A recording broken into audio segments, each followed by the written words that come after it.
Up to yonder, I'm going up to yonder to be with my Lord. I can take the pain, the heartache it brings. The comfort is to knowing soon I'll be gone.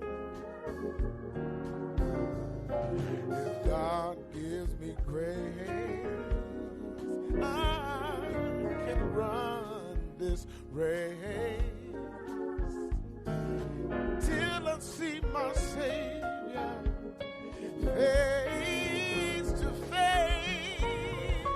Oh, I'm going up to yonder. Going up yonder. Going up yonder. Going up yonder. Oh, I'm going up yonder to be with my Lord. Oh, I'm going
Troubles, they don't last always. Oh, there's a friend named Jesus who will wipe your tears away. And if your heart is broken, just lift your hands and say, oh, I know that I can make it. I know that I can stand. No matter what may come my way, my life is in your hands. You don't have to worry, and don't you be afraid. Joy comes in the morning. Troubles, they don't last always. For there's a friend named Jesus who will wipe your tears away. And if your heart is broken, just lift your hands and say,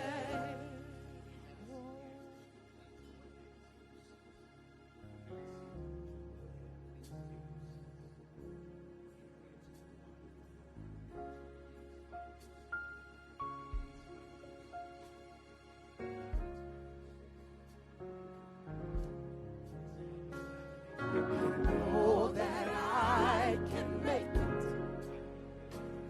I know that I can stand.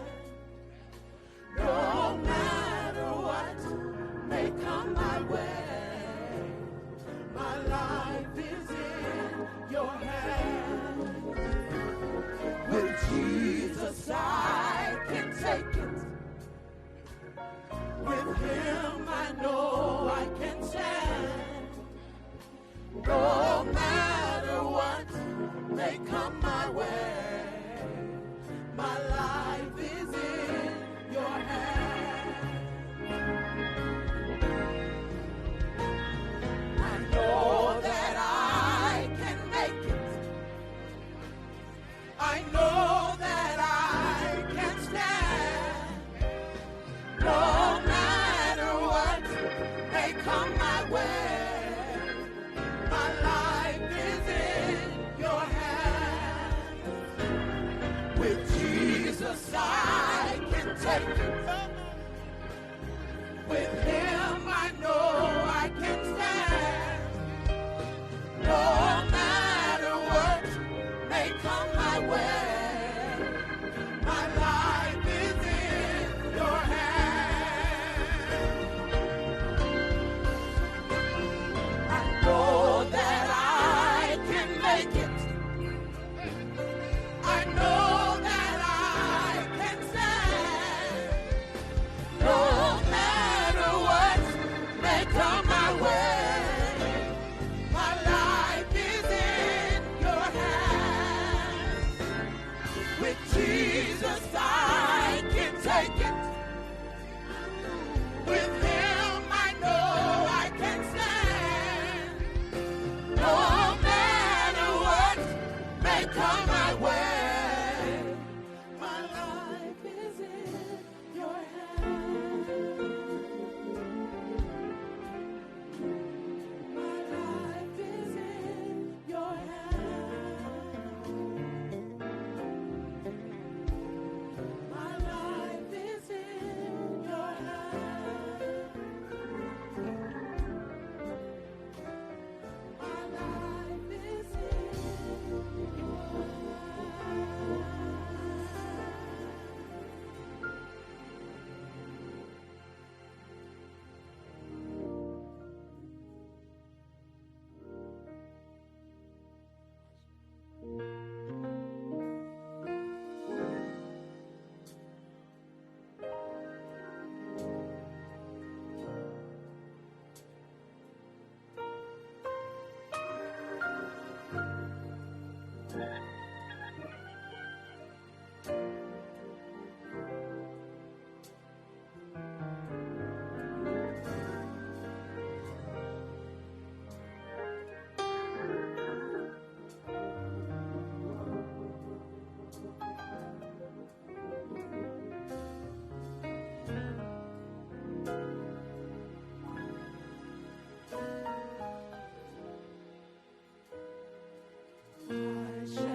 Good afternoon, ladies and gentlemen.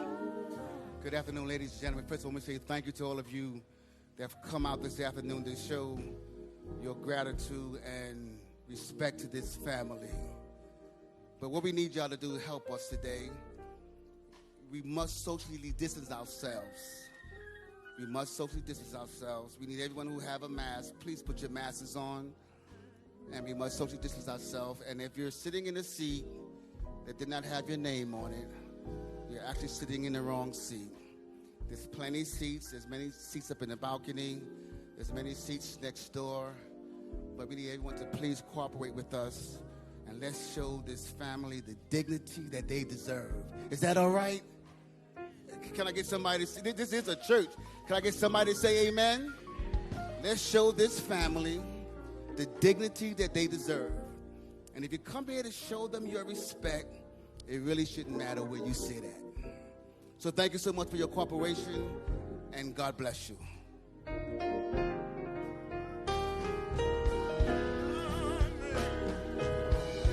I'm going to put on my robe, tell the story, how I made it over.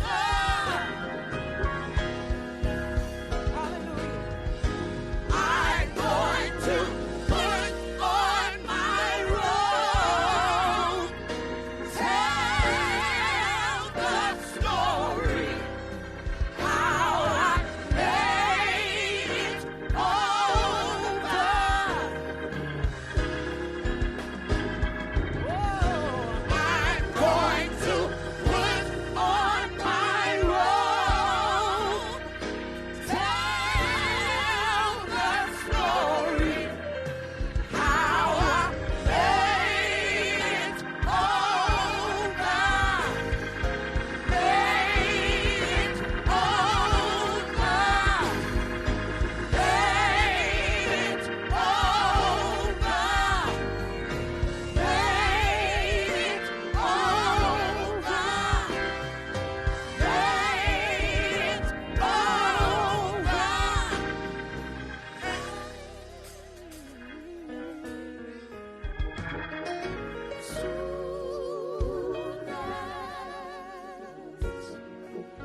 into pieces. Seen lightning flash from above, but through it all, I remember that he loves me and he cares, and he'll never put more on me than I can bear.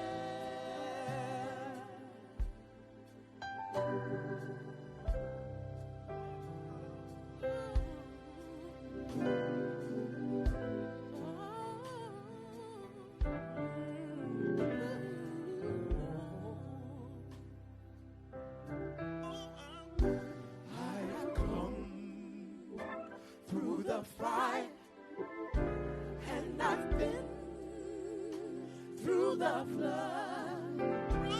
I've been broken into pieces.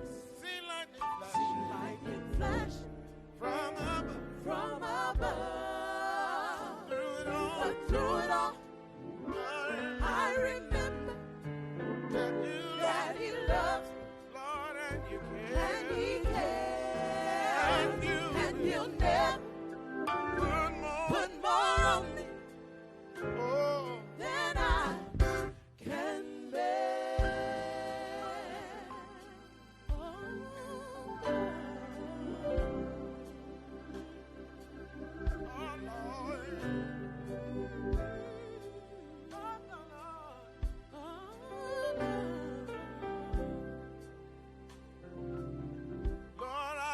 I've come through the fire, and I've been through the flood.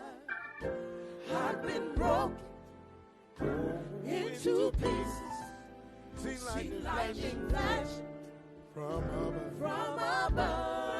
But through it all, But through it all, I I remember that that he loves he loves me and he cares, and he'll never put more on me put more on me than I. than I can bear. No, he'll never Put more on. put more on me, Oh no. never Put more on. put more on me. Oh no. I never Put more on. put more on me Oh. than I put more on me. I never put more on me.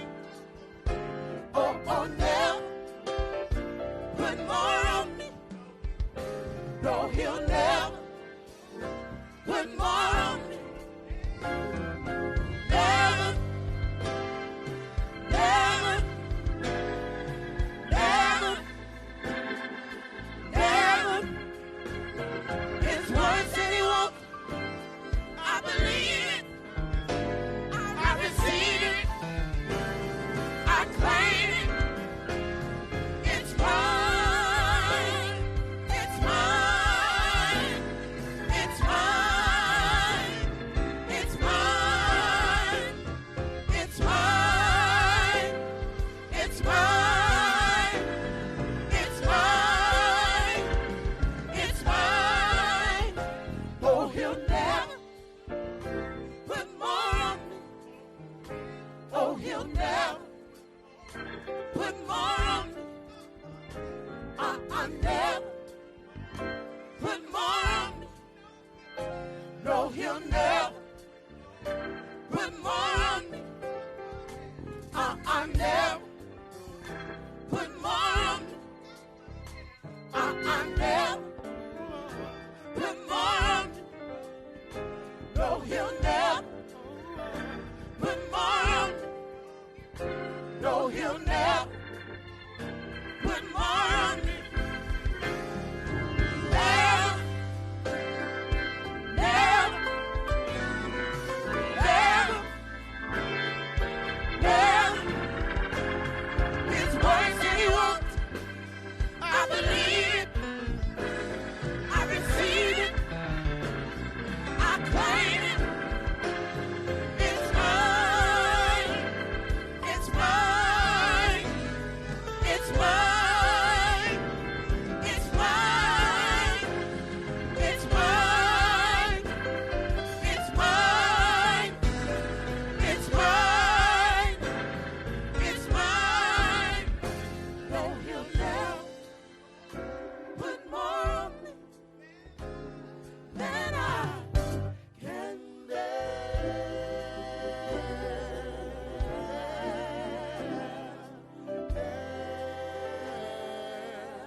joy comes in the morning. No one will ever put more on you than you can bear. Oh, Lord, I can't bear. Even though I walk through the valley of the shadow of death, said I will fear no evil. I will fear no evil, for God is with me. Oh, He is with me, yeah, yeah. Said I'll never put more on you than you can bear. Oh, can bear. Oh, though He slay me, yet will I trust Him. Yet will I trust Him. I can bear it, 'cause He said I can. Oh, said I can bear. Oh, I can bear it, yeah, yeah. Only 'cause the Lord said I can. So I'll pick up my cross and I'll lay it at His feet, Lord.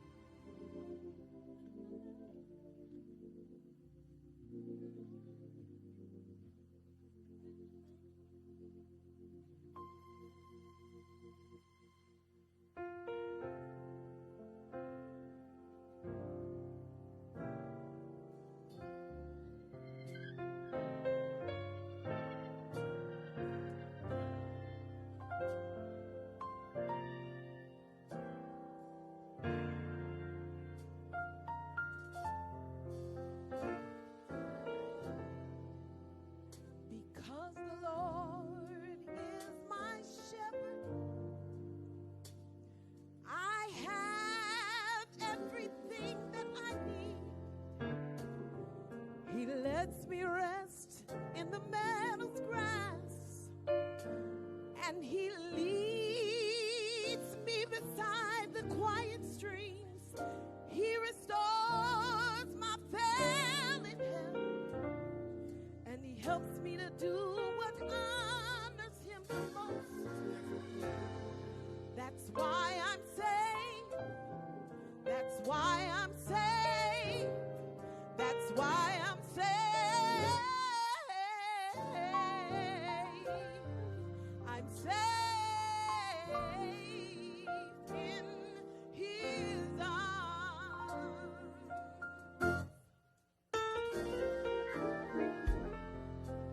Because the Lord is my shepherd, I have everything that I need.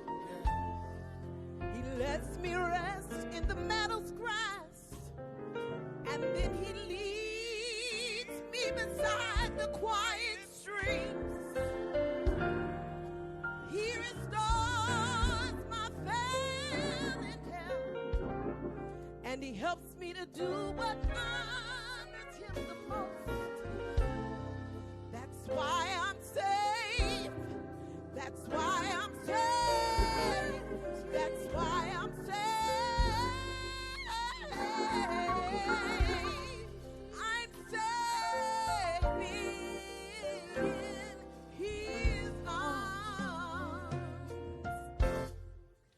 When the storm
Good afternoon, ladies and gentlemen. We need everyone to please take their seat.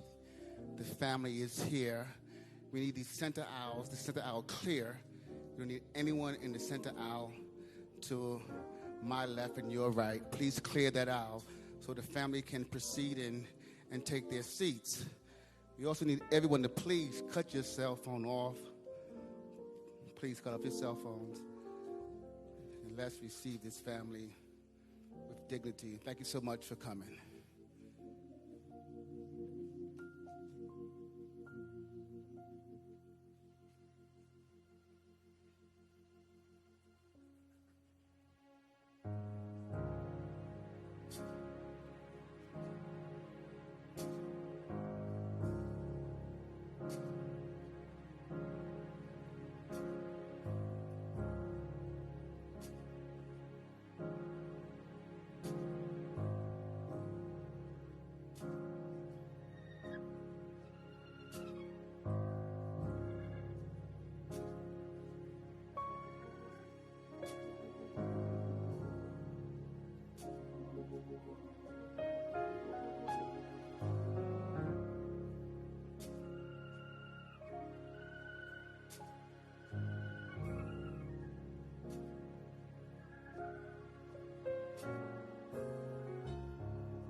Excuse me, ladies and gentlemen.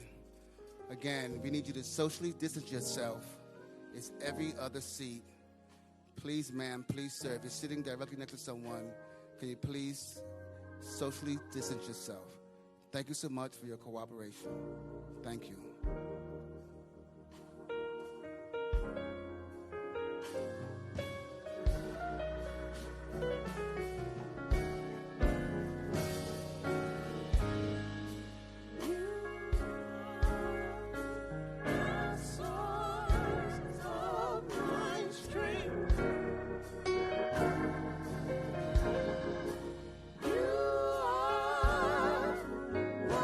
Strength of my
Good afternoon.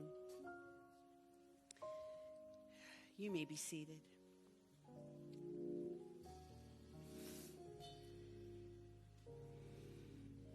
My name is Robin Wilkerson, and I am the co-chancellor of North Central University. To all the friends and the family of George Floyd and all of our esteemed guests here today, I want to welcome you on behalf of the university, on behalf of Dr. Scott Hagan, President, on behalf of the Board of Regents, on behalf of the faculty. We're so grateful that you're here with us today. And we're honored that you have come to mourn the loss and celebrate the life of Mr. George Floyd. On behalf of everyone here, I want to personally express our deepest condolences for this tragic loss. Now, to open this service, this celebration of his life, we will have a scripture reading from Reverend Jerry McAfee, pastor of New Salem Missionary Baptist Church, followed by an opening prayer from Dr. Scott Hagan, President of North Central University, and a solo by Mrs. Tawana Porter.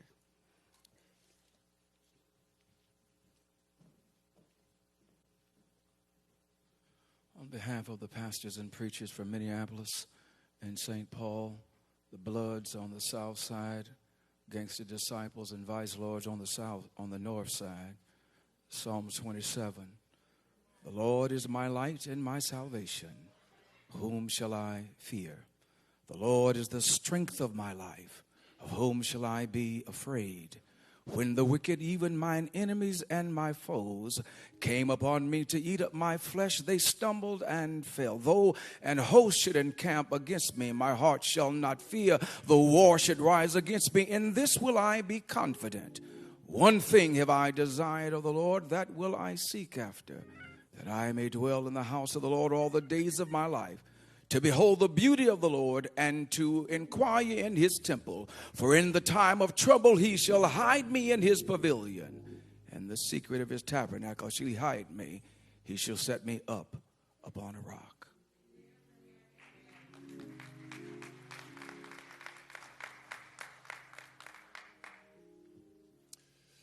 Just once again, on behalf of North Central University, I want to welcome the Floyd family to our campus. This is truly an undeserved honor for our university. I've been praying all week that this sacred space would become a table of healing for the Floyd family, for the city of Minneapolis, and for the world that is grieving beyond these walls. In just a moment, I want to offer a brief prayer. But before I offer that brief prayer, I just want to announce, as president of this school, the institution of the George Floyd Memorial Scholarship.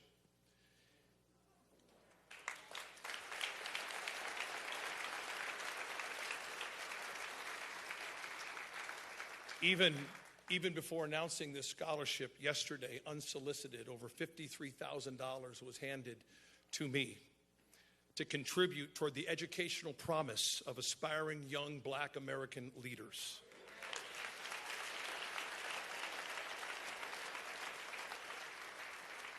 But here's what I really want to say. Far beyond North Central University, I am now challenging every university president in the United States of America to establish your own George Floyd Memorial Scholarship Fund.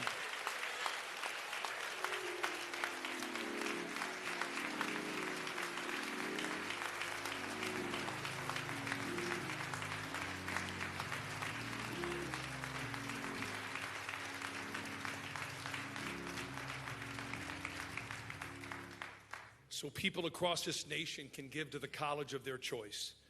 It is time to invest like never before in a new generation of young Black Americans who are poised and ready to take leadership on our nation.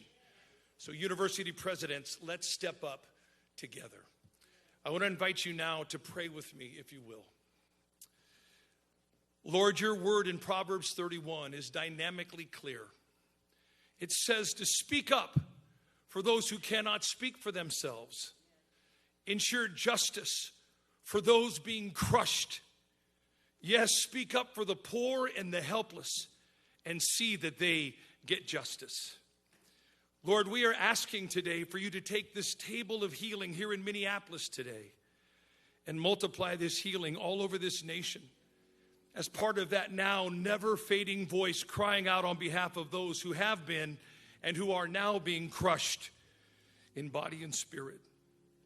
At this table of healing today, Lord, we ask that you touch the Floyd family with supernatural comfort and grace, that they may be granted a few moments of respite as their beloved father and brother and son is remembered in a way that honors his life and his personal faith in Jesus Christ. At this table of healing, we are asking you, Lord, to show us the way. Our city and nation are becoming rightfully despondent, with neighbor set against neighbor. Help us to repent, not just seek to restore.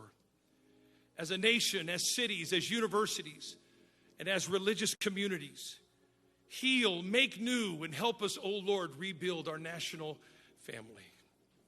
And finally, Lord, at this table of healing today, we are asking you to search our hearts as pastors, rabbis, priests, imams, business leaders, politicians, and educators. Help us reconcile our failed witness and lead us forward as caring neighbors and diligent gatekeepers of mutuality and mercy. Guide this generation to change the national narrative on race and power and change all of our hearts until they match your heart. We ask all of these things in the name above all names, Jesus Christ. Amen.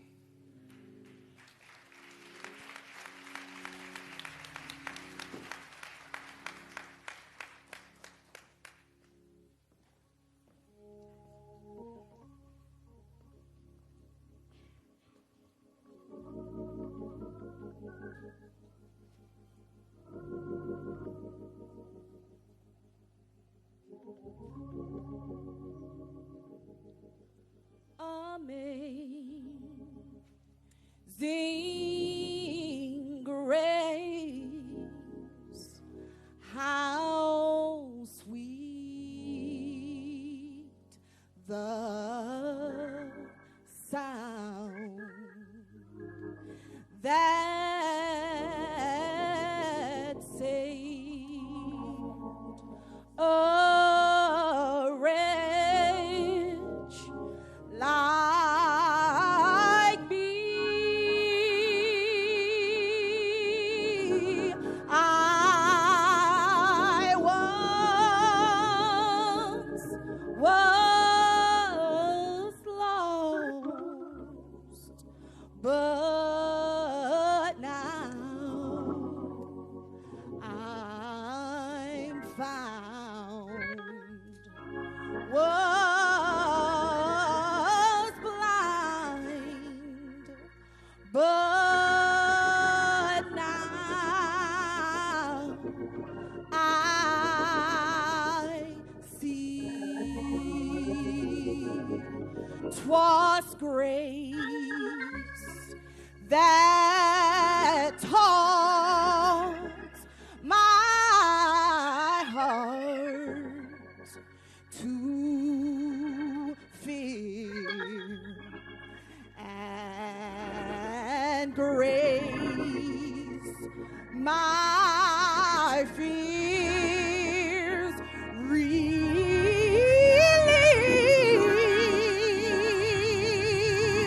How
God. Praise Come on, God. praise God. Praise God. In the midst of our pain, Praise God, we're going to still praise you. Praise God.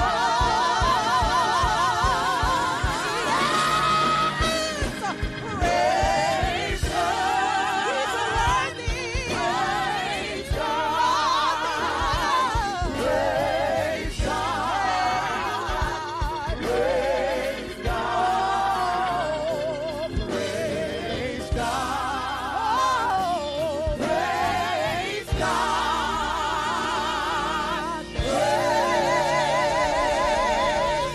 God. Hallelujah! Hallelujah!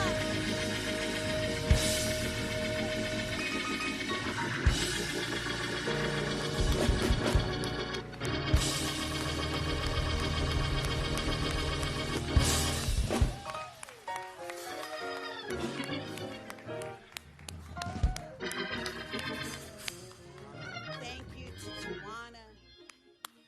Wonderful, wonderful, wonderful, wonderful. Yes, yes. Thank you, thank you, thank you. We're going to have the opportunity now to hear in just a moment from loved ones, friends, and family of George Floyd. But before that, I would like to welcome to the podium Attorney Benjamin Krupp for his remarks. Would you please welcome him? Thank you.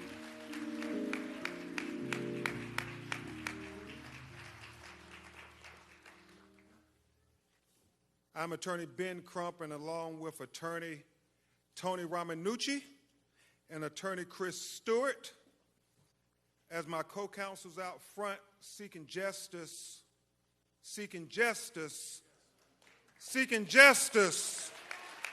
for the family of George Floyd, along with a lot of other great attorneys who are working in the background, who I will mention briefly before we bring up the ones who knew George Floyd all of his life. I want to thank lawyers towing in the vineyards like Devin Jacob, Chris O'Neill, Lee Merritt, Darrell Parks, Jasmine Rand, Bill Pentas, and Carol Powell Lexon, because you may see Tony and Chris and I, but it's a whole team of lawyers who are working, because it's going to take a united effort fighting in the courtroom and outside the courtroom to get justice for George Floyd.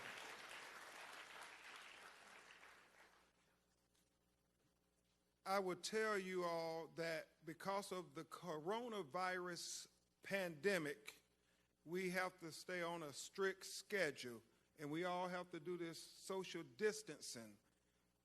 But I want to just put it on the record, Reverend Al, that it was not the coronavirus pandemic that killed George Floyd.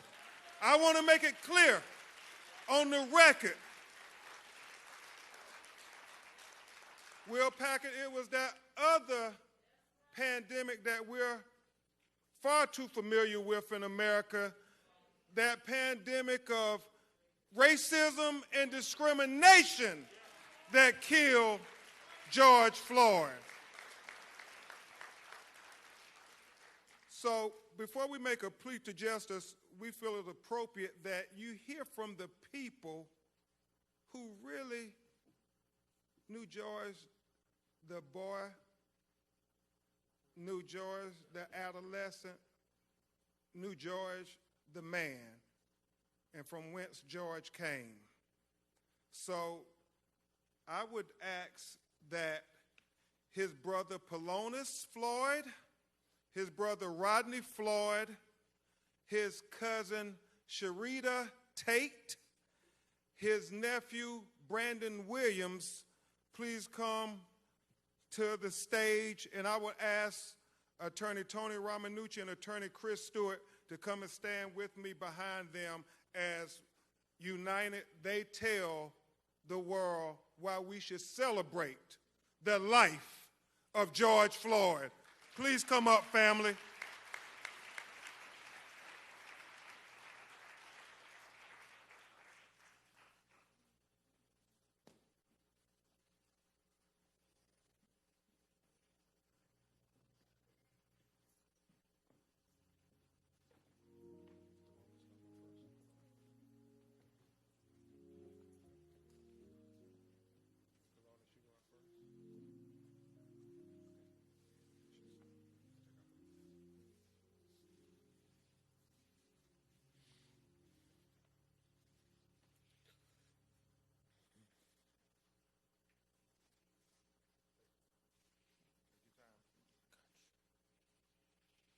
Well, how y'all doing first? My name is Phalonis Floyd, brother of George Floyd. Well, we come up together. We didn't have much. Our mom did what she could. We would sleep in the same beds, play video games together, go outside and, play catch with the football. And I used to say to myself, like, man, you can't throw. You can't throw at all. You know what I mean? Because the ball never came to me. And years down the line, because I was catching with one hand, two hands, any way you threw it, I started being able to catch it. He said, I can throw, but I just wanted you to go get the ball. The ball don't need to come to you. You need to go get the ball. But, my brother, we did a lot of things together, from like talking with my mom, dancing with my mom, cooking with our mom, brothers and sisters. Man, so much. We made banana mayonnaise sandwiches together, It was a family thing, Every day, we know when we come in the house, our mom was going to have a huge plate of food separate from each other, and we would sit there and argue with each other who plate it was, and I'm like in 10 or 11, I'm talking about the plate with 6 pieces of chicken is mine, and he way bigger than me. You know what I mean? He's huge.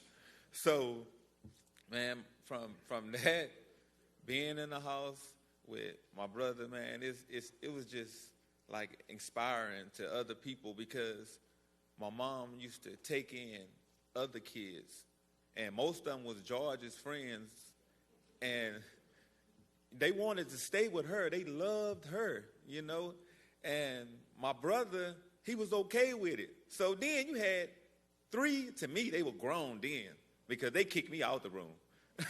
They were 3 men, like 16, 17, they grown, sleeping in the same bed, waking up, going to the same school. And they wouldn't leave each other at all. They always wanted to be with each other at all times. I remember nights when the day before school, we didn't have a washing machine. So we would all go in and put our socks and underwear in a bathroom sink and just start washing them. If we didn't have detergent, we would use soap. But we would wash it. We were going to be clean. We were going to be clean. So we would literally, right after that, we would take the socks and hang them over the hot water heater. And we'd take the underwear and hang them over there. And we would fight about it, me and his friends and all of them. We like, no, you did it last night, because your clothes probably still be damp the next day if you don't put it on the hot water heater. So from that, and we learned a lot of stuff, but it's crazy because we didn't have a dryer. So the fastest way to dry your clothes was to put it in the oven and let it dry faster like that.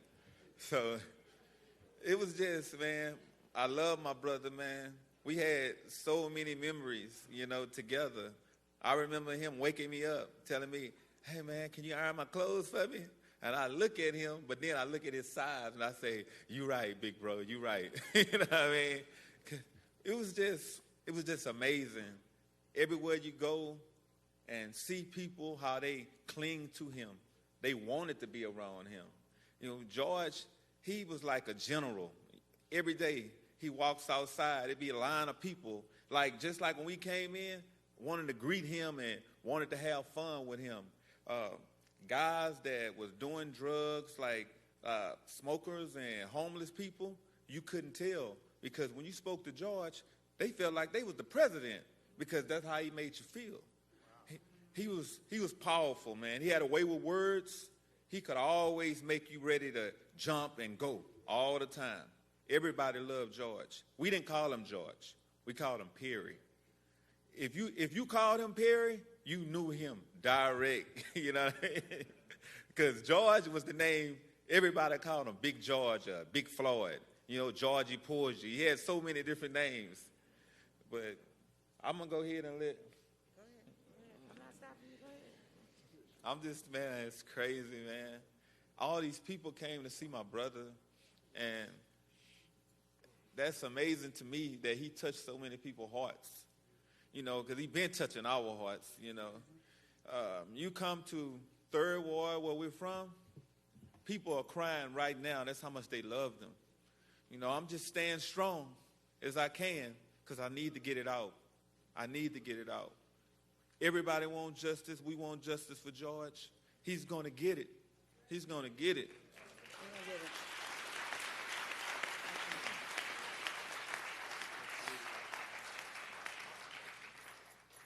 Good afternoon, everyone. I'm just going to echo some of the things that Falon has talked about, and that is that we come from a long line of large family members. Our mothers were siblings of 13, and if I can kind of fast forward a little bit, my aunt she lived in Houston, and she would always talk about being there and not having any of the siblings close to her. So my mother decided to move to the Houston area back early 80, 81. And so we came to Houston, and we were all excited that we could have somebody close to us, because the only time we really would see each other is like during the holidays or when people would travel to visit my grandmother. Long story short, I mean, we didn't have a whole lot, but we always had each other.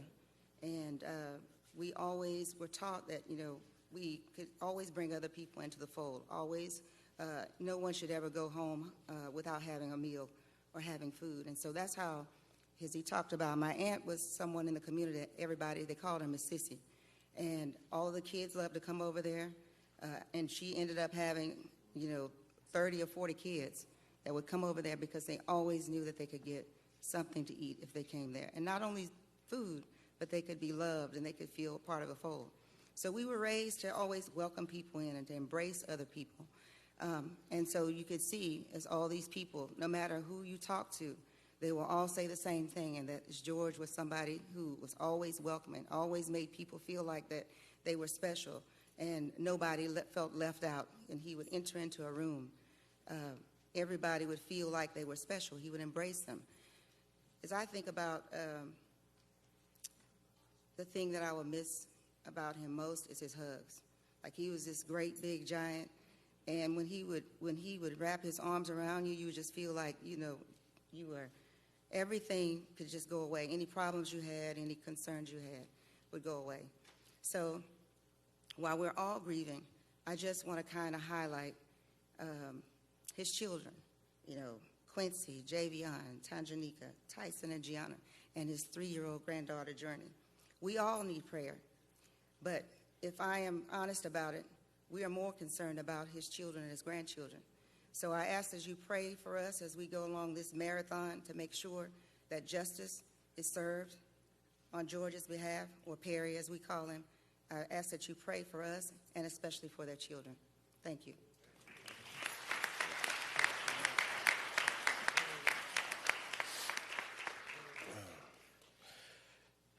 How y'all doing?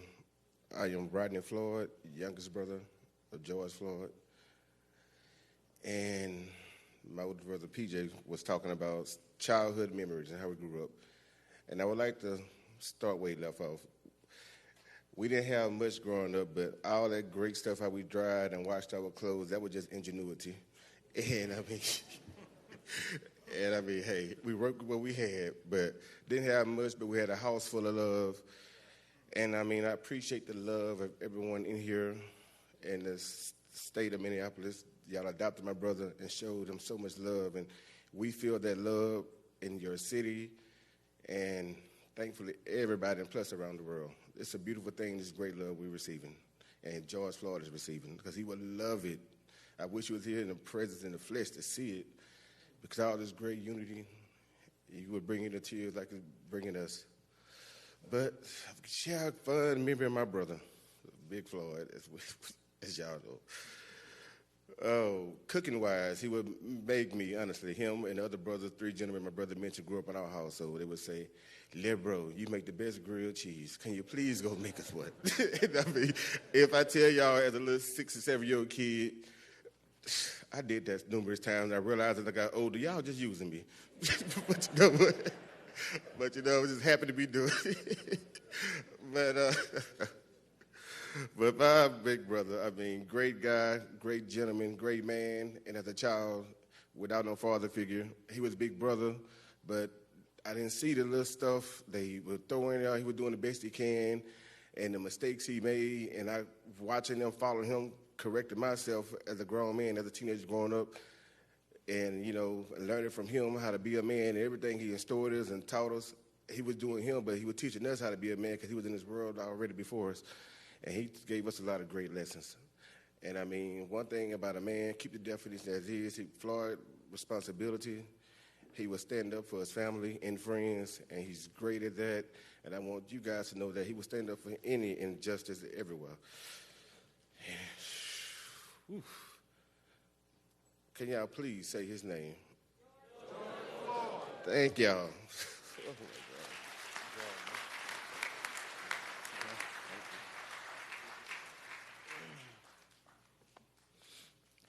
I'm Brandon Williams. I'm George's nephew. I call him Perry. You know, we happen to share the same middle name for some reason. My mama wanted to name all of us after some of her siblings, and coincidentally, I ended up with George. Growing up, I mean, I'm a lot younger than them, but my grandmother raised me. I didn't have a father figure present in my life, so I grew up in the same house with them.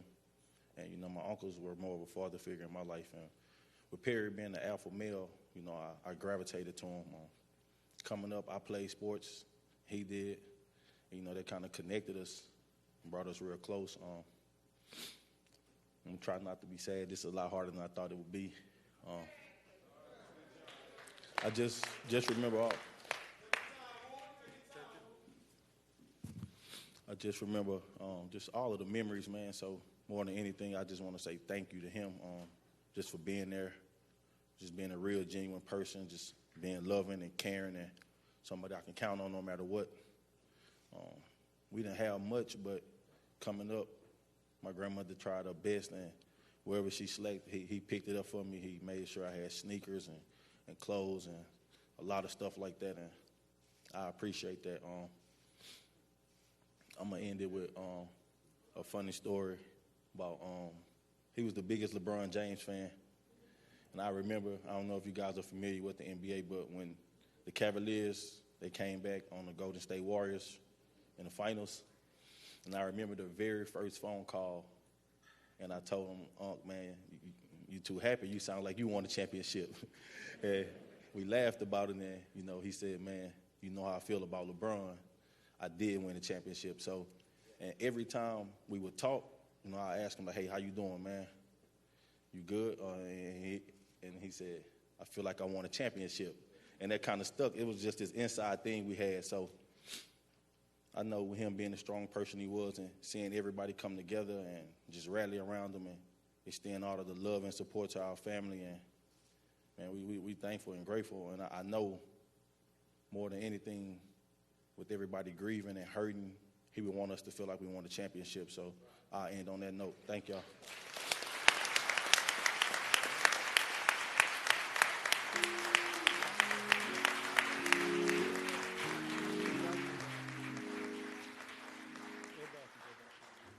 Y'all, please give his family another round of applause. Please show them love. Show them love.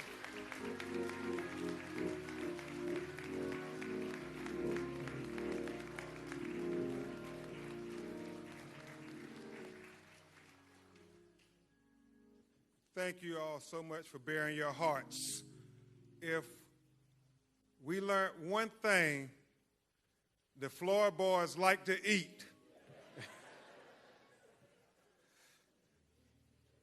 And also, they had a conversation with Tyler Perry, and it was pretty profound because they said, we are the big extended black family that you portray, Will Packard and others, on your movie screens, because we all need one another. And you can tell this family always needed George. And so it's awfully difficult for them. The plea for justice is simply this. Dr. Martin Luther King said, "He who passively accepts evil is as much involved in it as he who helps to perpetrate it.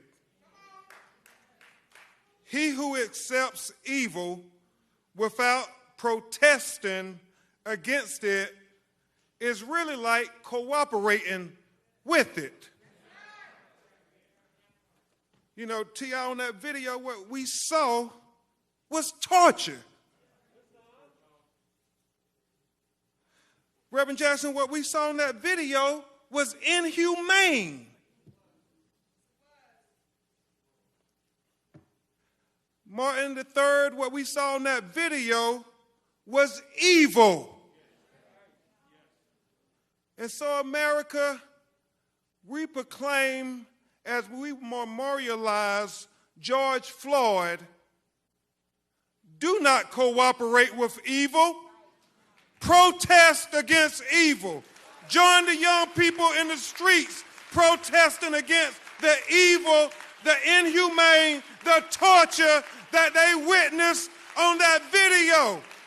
We cannot cooperate with evil. We cannot cooperate with injustice. We cannot cooperate with torture. Because George Floyd deserved better than that. We all deserve better than that. His family deserves better than that. His children deserve better than that.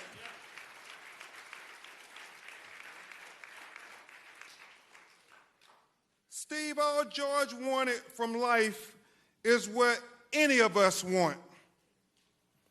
As Thomas Jefferson said in the Declaration of Independence, the unalienable rights endowed by our Creator, Tyrese, to life, liberty, and the pursuit to be happy on this earth. That's all George was asking for, like any and all of us. But he was denied those rights. And we will seek justice in his name. We will all, united as a people who are God's children, seek justice in his name. But beyond the specific justice, in his case, Chris, the prosecution of the 4 individuals who deprived George of his life, we seek a broader, more transformative justice. Reverend Al, a more just system of policing. Kevin, a more just treatment of people of color. Chris, a more just criminal justice system. In essence, what we are endeavoring to do, Brandon, is what my personal hero, Thurgood Marshall, said. Make the Constitution real for all Americans. You see, Justice Marshall said the basis of the Constitution is simply this, that a black baby born to a black mother, the most uneducated black mother, the most inarticulate black mother, the most impoverished black mother has the same exact rights as a white baby born to a white mother, the most educated white mother, the most articulate white mother, Taz, the most affluent white mother, just by virtue of that baby drawing its first breath as an American.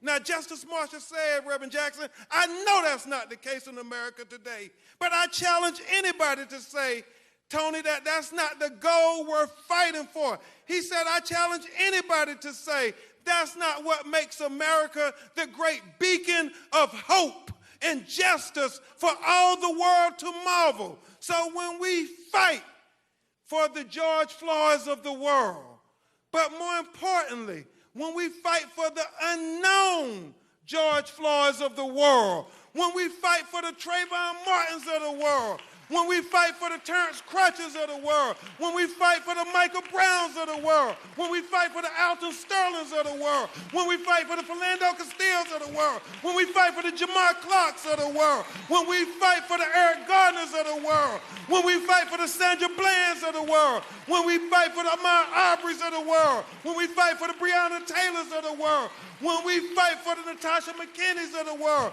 when we fight for the Stephon Clarks of the world, when we fight for the least of these, what we are really doing is helping America live up to its creed. What we're really doing is helping America be the great beacon of hope and justice for all the world to marvel.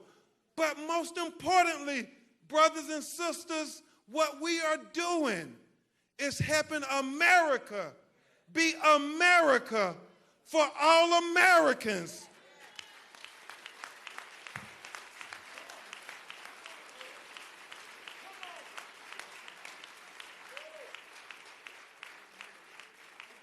What we want, T.I., is not two justice systems in America, one for black America and one for white America.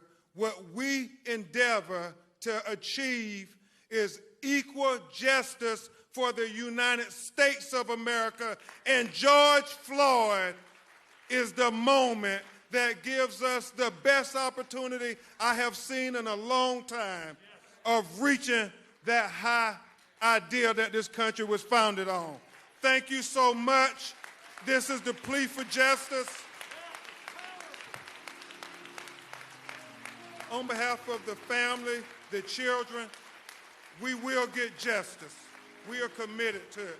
Now, I would introduce you to a man who really needs no introduction, who will eulogize George Floyd. He is a man who has fought for so many families that too many hashtags to remember. And when he gets the call, he always answers the call. Even when the cameras aren't around, even after the cameras are gone. Ask Eric Gardner's family. Ask Stephon Clark's family. Ask any of these families. The cameras have long gone, Tony, but Reverend Al continues to answer the bell when our people call. He is a leader that you see on TV commentating about our experiences, but more importantly, he is a leader who has lived our experiences. And because he have lived those experiences, that's what makes him so effective in commentating on MSNBC about our experiences. And he is going to talk about the experience of the terrible loss of somebody who should be with us today, and that is George Floyd. Please give a great round of applause for the Reverend Al Sharpton.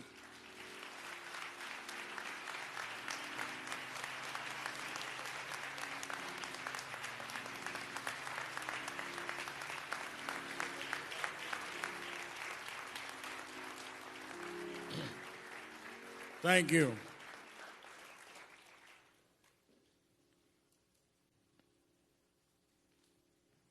I want us to not sit here and act like we had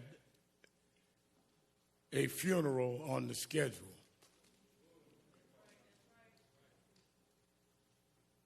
George Floyd should not be among the deceased.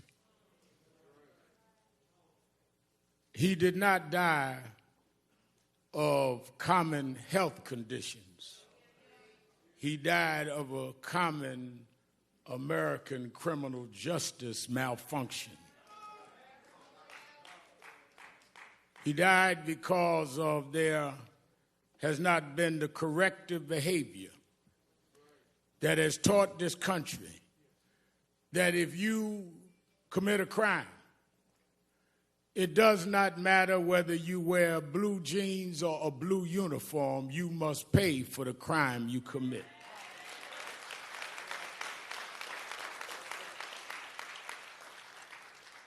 So it is not a normal funeral. It is not a normal circumstance, but it's too common, and we need to deal with it. Let me ask those of you that in the traditions of eulogies need a scriptural reference, go to Ecclesiastes 3rd chapter.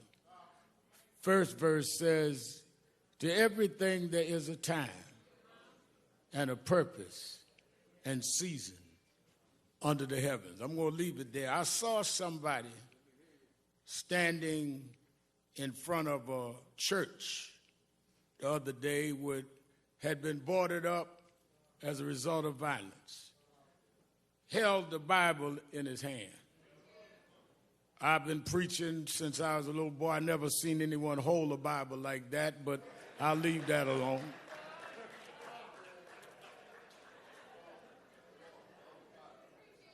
But since he held the Bible, if he's watching us today, I would like him to open that Bible.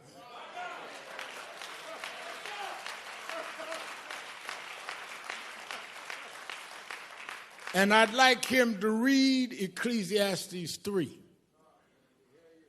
To every season, there's a time and a purpose.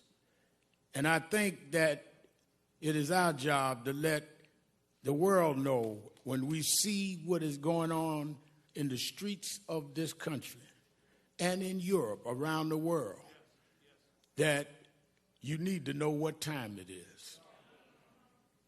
First of all, we cannot use Bibles as a prop. And for those that have agendas that are not about justice, this family will not let you use George as a prop.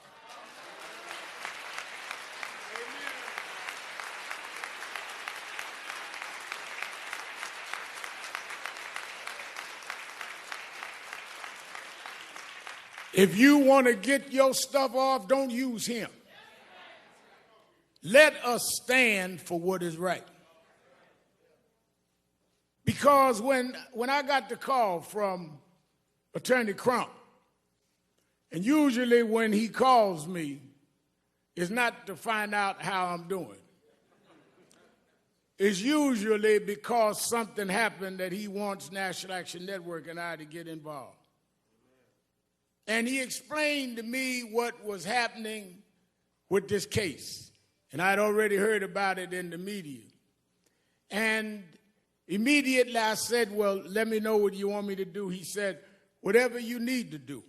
One of the things, Martin, that I've always had to deal with is critics would say, all Al Sharpton wants is publicity. Well, that's exactly what I want. Because nobody calls me to keep a secret. People call me to blow up issues that nobody else will deal with. I'm the blow-up man, and I don't apologize for that. Because you get away too much with hiding things. Honey has talked about y'all putting clothes in the oven to have your clothes dried. Well, I didn't grow up in the third world, but I grew up in third ward. I grew up in Brownsville, and we had roaches. Now, I know Kevin Hart and some of the rich Hollywood folk here don't know what roaches are, but we had roaches, Ludacris. And one thing I found out about roaches is that if you keep the light off, if you're in the dark, a roach will pull up to your dinner table and have a 5-course meal. So I learned that one of the ways to deal with roaches is if you cut the light on. I could run them roaches and track them down. And I've spent all my life chasing roaches all over this country.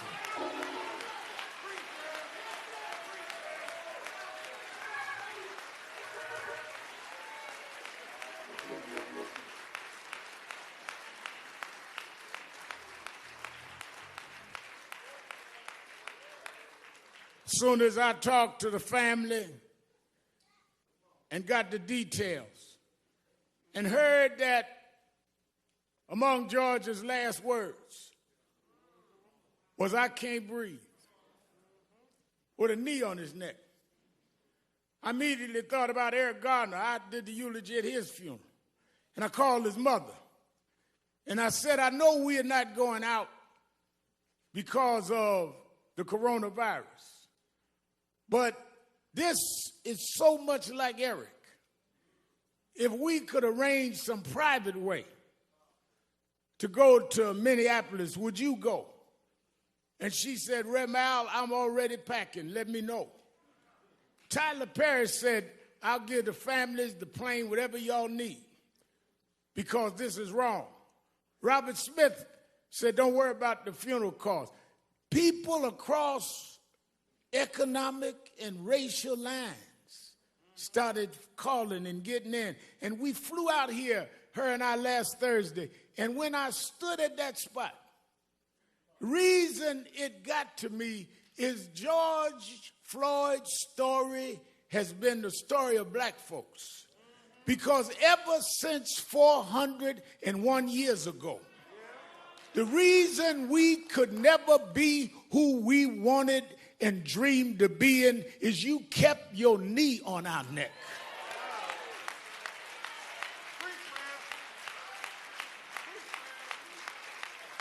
We were smarter than the underfunded schools you put us in, but you had your knee on our neck.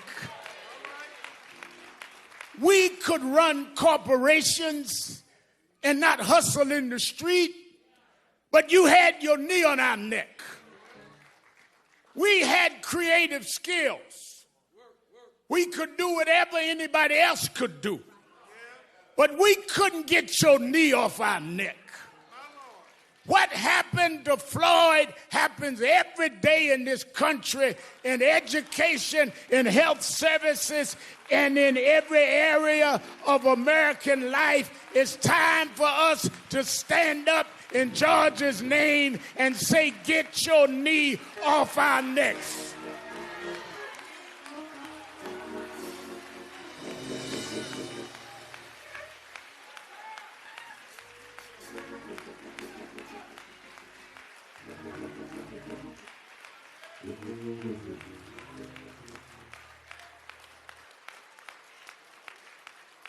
That's the problem, no matter who you are.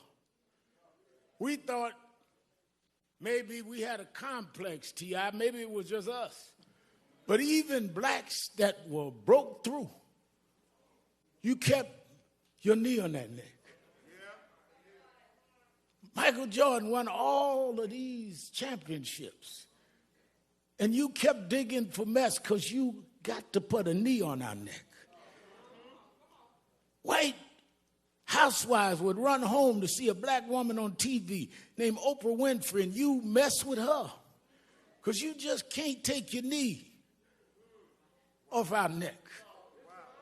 Man comes out of a single-parent home, educates himself, and rises up and becomes the president of the United States. and you ask him for his birth certificate, because you can't take your knee off our neck. The reason why we're marching all over the world is we were like George. We couldn't breathe, not because there was something wrong with our lungs, but you wouldn't take your knee off our neck. We don't want no favors. Just get up off of us, and we can be and do whatever we can be.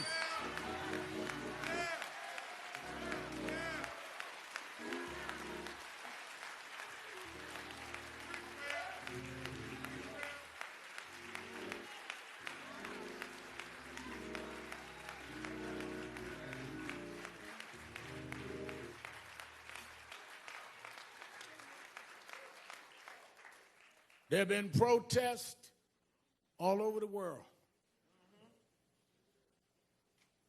Some have looted and done other things. And none of us in this family condones looting or violence. But the thing I want us to be real cognizant of is there's a difference between those calling for peace and those calling for quiet.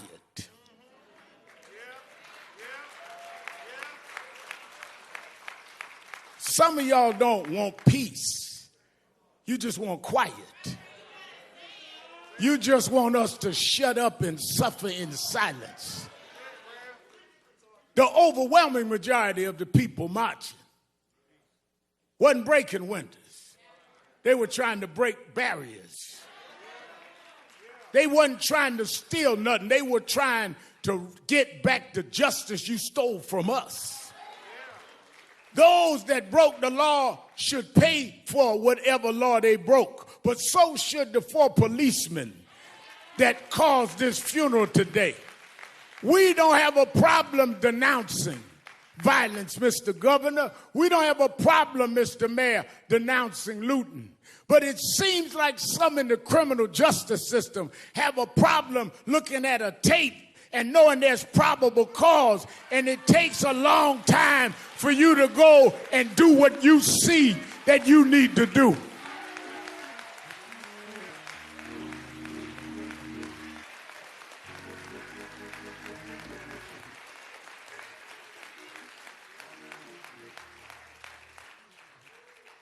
But I'm one that, as Ben Crump said, National Action Network and I have been involved in a lot of these fights we started around criminal justice.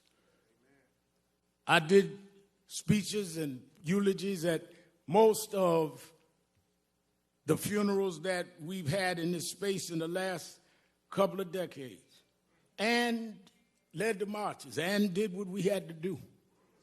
I look at Martin III, we went to jail together fighting these fights, like his daddy went to jail before. But I'm more hopeful today than ever. Why? Well, let me go back. Reverend Jackson always taught me, stay on your text. Go back to my text, Ecclesiastes. There is a time and a season. And when I looked this time and saw marches where in some cases young whites outnumbered the blacks marching, I know that it's a different time and a different season. When I looked and saw people in Germany marching for George Floyd, it's a different time and a different season. When they went in front of the parliament in London, England, and said it's a different time and a different season, I come to tell you, America, this is the time of dealing with accountability in the criminal justice system.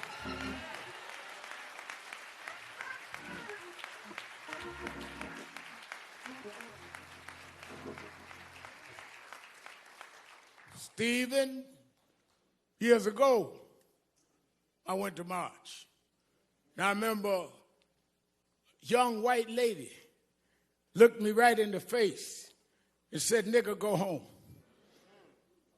But when I was here last Thursday And Miss Carr and I was headed back to the airport. I stopped near the police station. And as I was talking to a reporter, a young white girl, she didn't look no older than 11 years old. She tagged my suit jacket. And I looked around and I braced myself. And she looked at me and said, "No justice, no peace."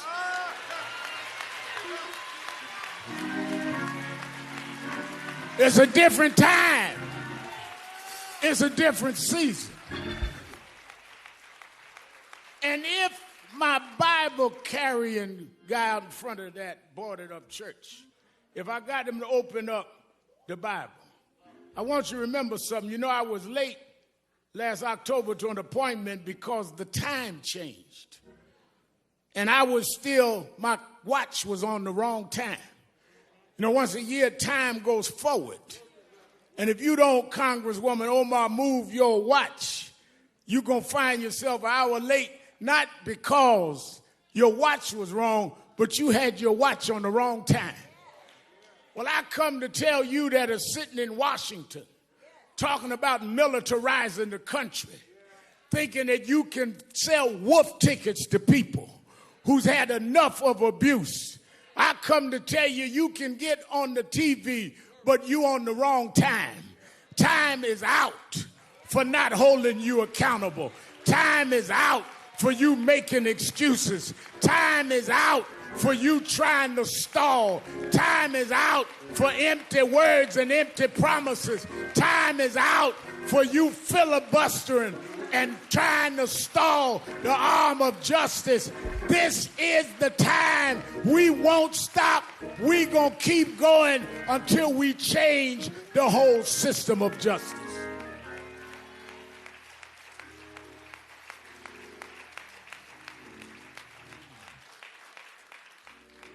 Our organizations have called this a day of mourning. NAACP, National Urban League, Legal Defense Fund, Black Women's Roundtable, Lawyers Committee, all got together, said we're going to have a day of mourning. But then we're going to come out this day of mourning.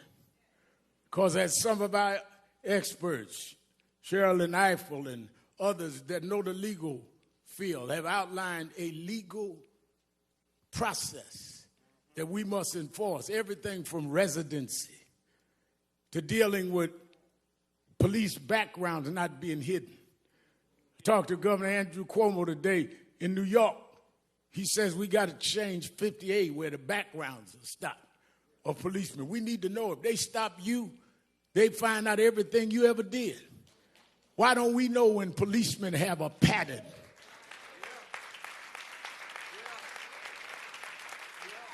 We got to go back to consent decrees. Under the Obama administration, they had put certain cities with patterns and practice under consent decrees. Reverend Jamal Bryan, I know we was pastoring there in Baltimore, that they put it under consent decree. One of the first things that happened in the next administration was they stopped the consent decrees. We have specific policies that need to happen.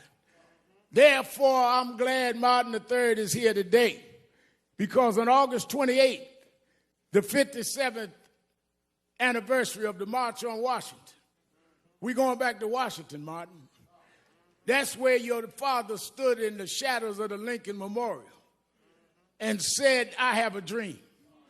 Well, we're going back this August 28th to restore and recommit that dream, to stand up, because just like at one era we had to fight slavery, another era we had to fight Jim Crow, another era we dealt with voting rights, this is the era to deal with policing and criminal justice. We need to go back to Washington and stand up, black, white, Latino, Arab, in the shadows of Lincoln, and tell them this is the time to stop this.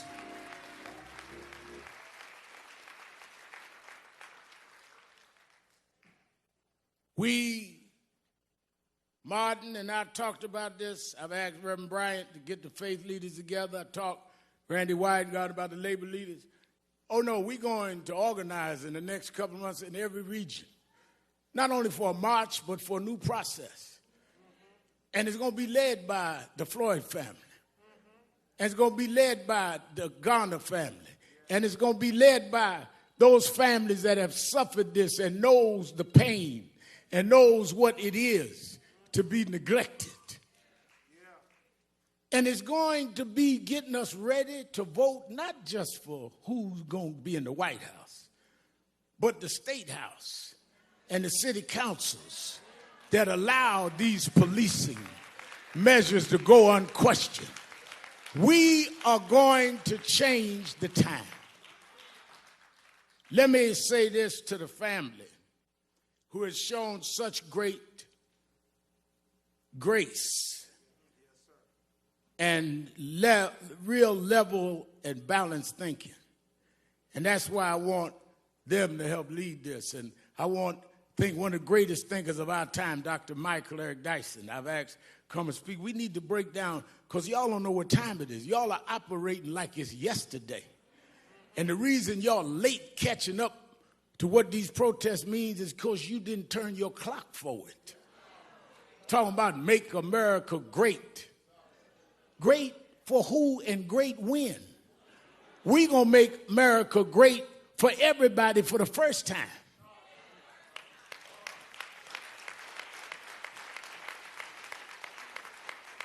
Never was great for blacks. Never was great for Latinos. Wasn't never great for others. Wasn't great for women. Young women had to march to get the right to vote. But lastly is the religious side. I was reading and kept thinking about how I was a little embarrassed. Because when I heard that George, at this point of suffering this brutal attack, called for his mama, I said to Attorney Crump, I said, well, I appreciate talking to his brothers and them on the phone, but I want to talk to his mother. He said his mother passed. I said his mother passed. But he was calling for his mother. And I thought about it because I was raised by a single mother. And sometimes the only thing between us and our conditions was our mothers. Sometimes the only thing that we had that would take danger away was our mothers. The only ones that would make sure the food was on the table was our mother. I know why George was calling for mama. But then as I had got that all placed in my mind, and I realized why I was always calling her. My mother died 8 years ago, but I still try to talk to her. Sometimes just dial a cell phone to hear the voicemail of her phone that I never cut off. I still want to reach out to mama. But talking to Quincy last night, one of his 5 children, Quincy said, you know, I was thinking maybe he was calling his mother. Because at the point that he was dying, his mother was stretching her hands out, saying, come on, George, I'll welcome you where the wicked will cease from troubling, where the weary will be at rest. There's a place where police don't put knees on you, George. There's a place that prosecutors don't drag their feet. Maybe mama said, come on, George. There's a God that still sits high, but he looks down low and he'll make a way out of no way. This God is still on the throne. The reason we can fight, I don't care who's in the White House, there is another house that said if we'll fight, he'll fight our battles. If we stand up, he'll hold us up. So as we leave here today, I say to this family, I know that years ago we told them, Reverend Jackson told us, keep hope alive. Yeah. Then I know that President Obama wrote a book about hope. But I want you to know in my life, there's times that I lost hope. Things can happen like this that'll dash your hope. But there's something that is sister to hope called faith. Faith is the substance of things hoped for, the evidence of things unseen. Faith is when you got a pile of bills and no money, but you say he will provide all of my needs.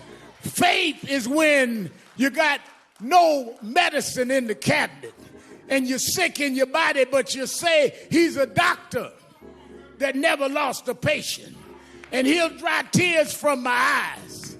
Faith is when your friends walk out, when your loved ones turn their back, but you say, I don't believe he brought me this far to leave me now. We didn't come this far by luck. We didn't come this far by some fate. We come this far by faith, leaning on the Lord, trusting in his holy word. He never failed me yet. From the outhouse to the White House, we come a long way. God will, God shall, God will, God always has. He'll make a way for his children. Go on home, George. Get your rest, George. You changed the world, George. We're going to keep marching, George. We're going to keep fighting, George. We done turned the clock, George. We're going forward, George. Time out. Time out. Time out.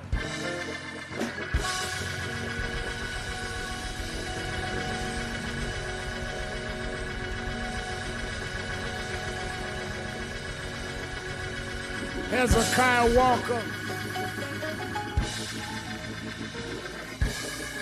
We asked gospel great Hezekiah Walker to sing a song for the family. After which, Derek Johnson of the NAACP asked me, Attorney Crump, we're going to stand for 8 minutes and 46 seconds. Though that was the time that George was on the ground. And we want you all over the world to stand with us for 8 minutes and 46 seconds and make that commitment for justice in the name of George. I want to thank the members of the Congressional Black Caucus for being with us. Won't you stand?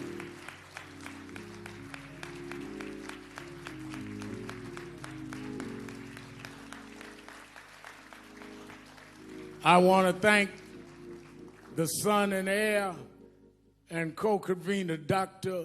Martin Luther King III, for being with us.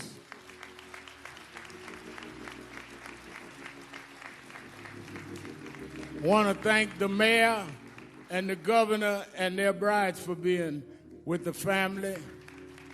Senator Amy Klobuchar of the state of Minnesota. I want to thank my mentor and one who's fought this fight for more than a half a century. Reverend Jesse Lewis Jackson is with us. And his spokesman for Rainbow Push, Jonathan Luther Jackson. I want to thank from the entertainment world, Kevin Hart. He told me don't mention he's here, so don't clap. Stand up, Kevin. We joke each other. Brother Beloved, stand up, brother. Brother Ludacris.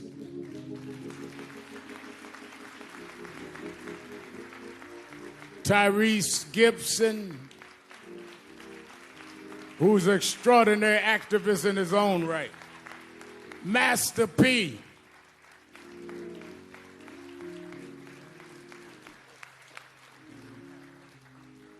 The one and only, the creative genius, Will Packard, is with us today.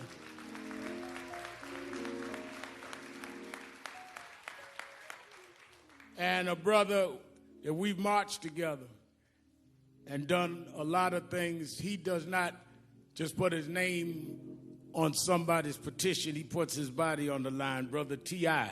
is in the house.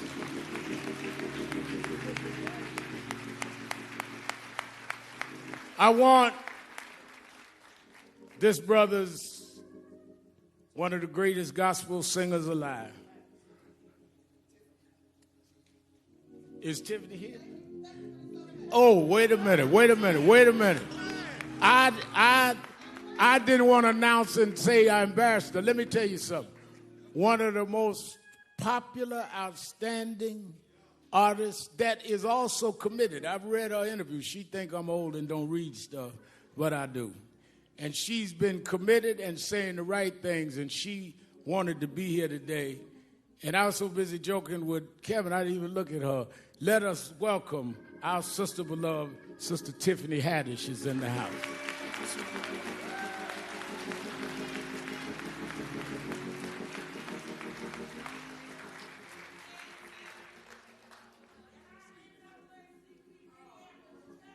Well, I'm going to announce all the rest. Wait a minute. Y'all don't start introducing folk. I got them all. Let us hear a selection from Brother Hezekiah Walker. God bless everybody. Let's have some church for a little while. Y'all ready to have some church?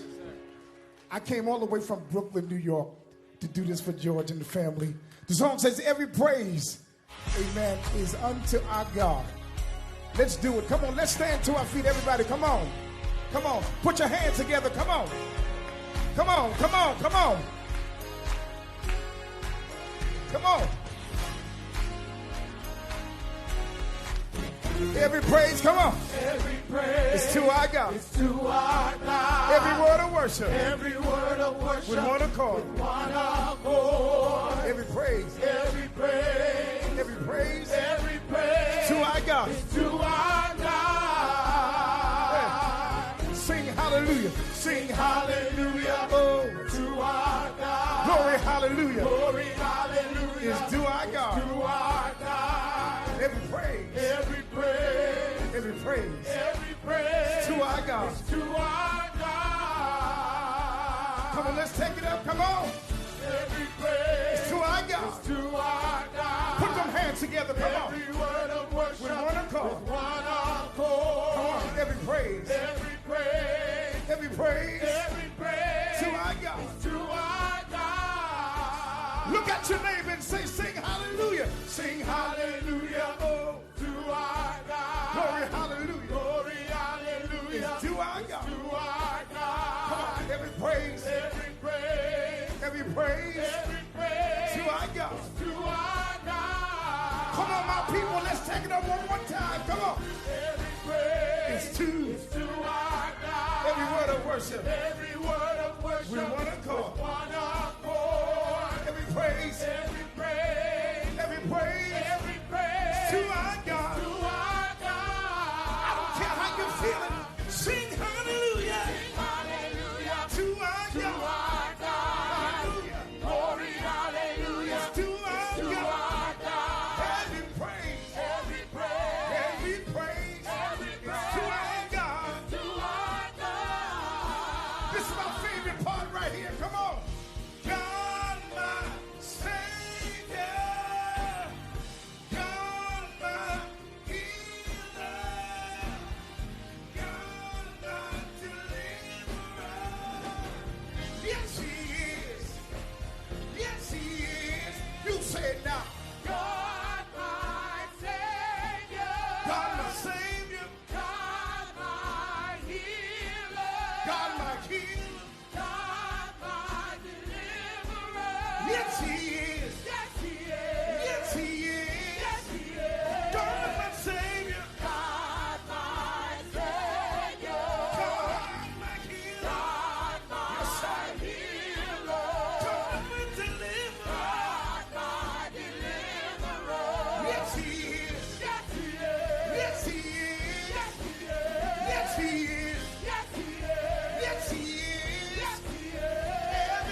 Mike, all right, as we remain standing, I want to recognize Clyde Bellecourt of the American Indian Movement. Brother Bellecourt, we're honored that you came. Thank you. And let me say, they recognize someone yelled out the state chair of the NAACP and many of Black Lives Matter, many of the grassroots organizations that have been doing the protests on the ground in Minneapolis and around the country. Movements are about everybody. We don't exclude anybody. Those young folks, some of them organic, some organized on their own, some NAACP, some Urban League, some National Action Network. We need everybody. This is not a competition. This is a movement. And we need to stop our competing and start fighting the real enemy. Thank you for doing what y'all are doing. When I got here, they were marching, and they kept marching. They didn't need nobody to come organize something. They organized, and we're going to stay organized. And I really thank them for their work. We want to pause for 8 minutes and 46 seconds. I want you, because of the pandemic, I'm not going to ask you to take hands, but I want you to stand next to someone with the right distance. The amazing thing about this movement, people say they never seen marches all over the country. Well, we've had that, but we never had it in a pandemic. The reason I know this is a different time is people came out by the hundreds of thousands at risk of their own health to stand up. People that had been sheltered in broke out of shelter. First flight I took was to come here in many weeks.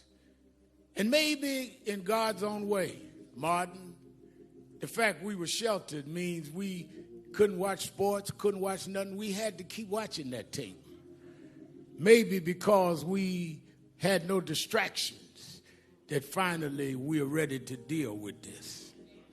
So as we stand, I would like us to stand together, and I think there's only one woman up here. I want Tiffany, since I was disrespectful, would you come stand with us up here? Tiffany Haddish, so you won't be talking about me in your next interview. And I would like the mother of Eric Garner, who's mother of the one who originally died of police custody, saying, "I can't breathe," to stand with me and Ben Crump on stage. It's Gwen Carr. Let us stand. Somebody said, Reverend, 8 minutes is a long time. That meant it was long enough for the police to understand what they were doing. That means it was long enough for one of them 3 cops to stop what was going on. That means it was long enough for whatever this officer had in mind for him to rethink. As you go through these long 8 minutes, think about what George was going through, laying there for those 8 minutes, begging for his life. Heard someone say, narrating his own death. We can't let this go. We can't keep living like this. Sam Jackson, is Sam still here? Steve Jackson, is he here? Steve, we won't recognize, I was recognizing everybody. We got to stop this here. And we got to, in this time, bring about a new season. Let us stand still. You that believe in faith, bow your heads, or whichever way you worship.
That's a long time.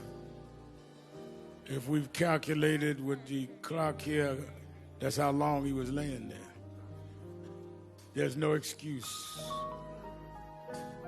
They had enough time. They had enough time. Now, what will we do with the time we have? As we usher the family out, please let us take them out first. They have to prepare to go to North Carolina and then back to Houston, where we will do the final services. They appreciate you all for coming. Let everybody else be seated but the family. Reverend Bryant, will you come quickly? Give us a benediction. Just a benediction. And we're going to take the family out. Everyone else remain in your seats.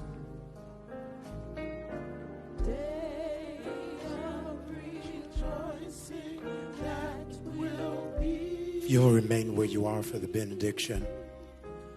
Good and gracious God, merciful Master, walk with us while we run this race. Speak to us as we lift our voice. Use our hands so that they do not become fists. Change our hearts so that our rage will shift to rehabilitation. Convict the country so it can finally be the land of the free and the home of the brave. We pray this prayer in the name of an innocent black man by the name of Jesus, who was killed by a government and still rose again. And with that power, we march on until victory is won.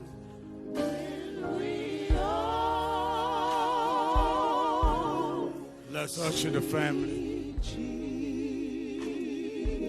Excuse me, we need everyone to be seated except the family. Please, everyone, please be seated except the family. Let's, please, everyone, please remain in your seat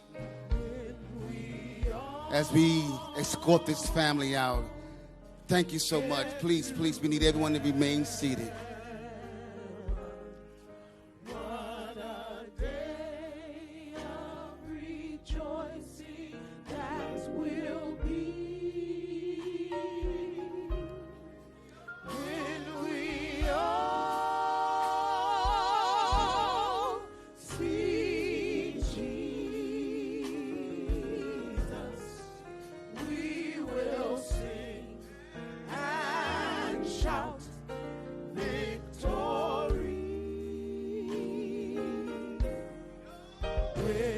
Come on, can y'all please remain seated for a minute till we escort the family out? Please, let's escort this family out. Thank you so much for your cooperation. Thank you so much.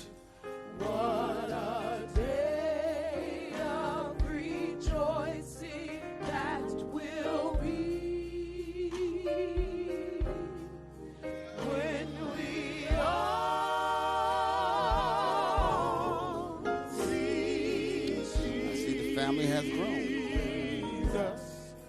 We will sing and shout victory. We will sing. Please, let's let the family leave, please. Can we please let the family exit the building? Thank you for respecting this family. Thank all those who respected the family. We will sing and shout victory. We will sing and shout victory.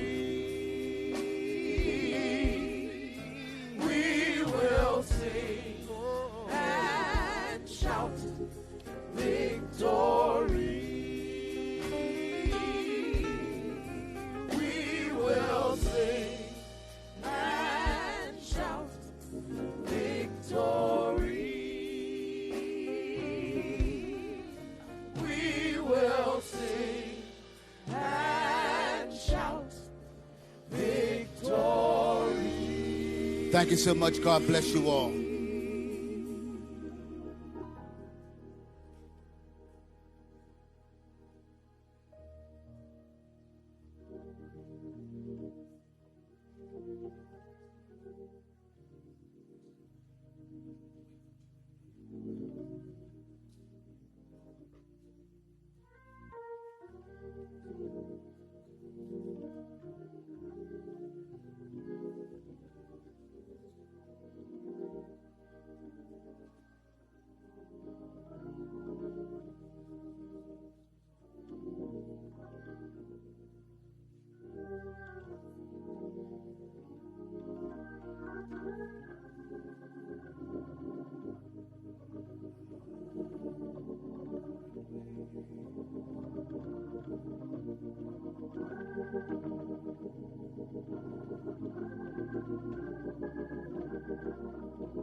We want to say thank you to everyone who has come today.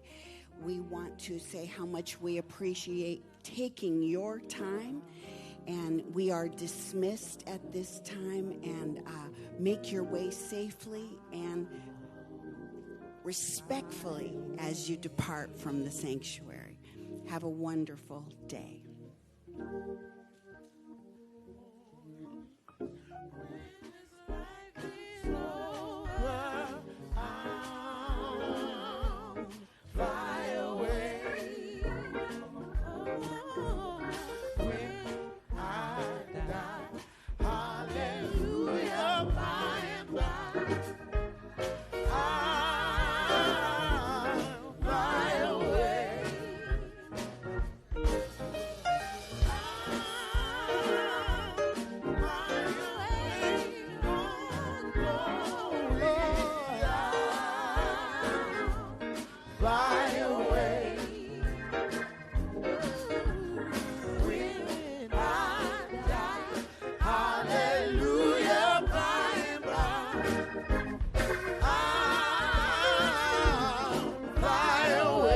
This time we're going to exit. Everyone move out into the lobby at this time. We're going to exit. You exit the sanctuary at this time, please.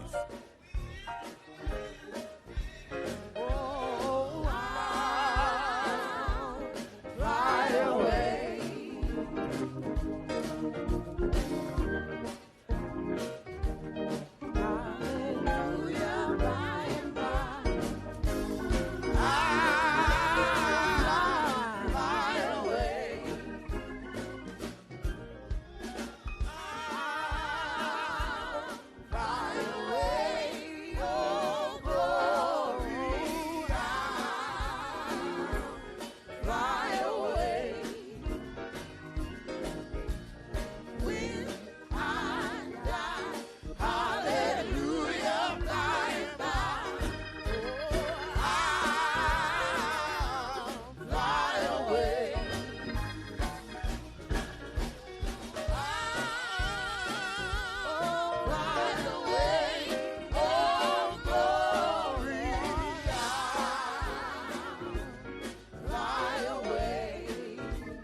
Amen.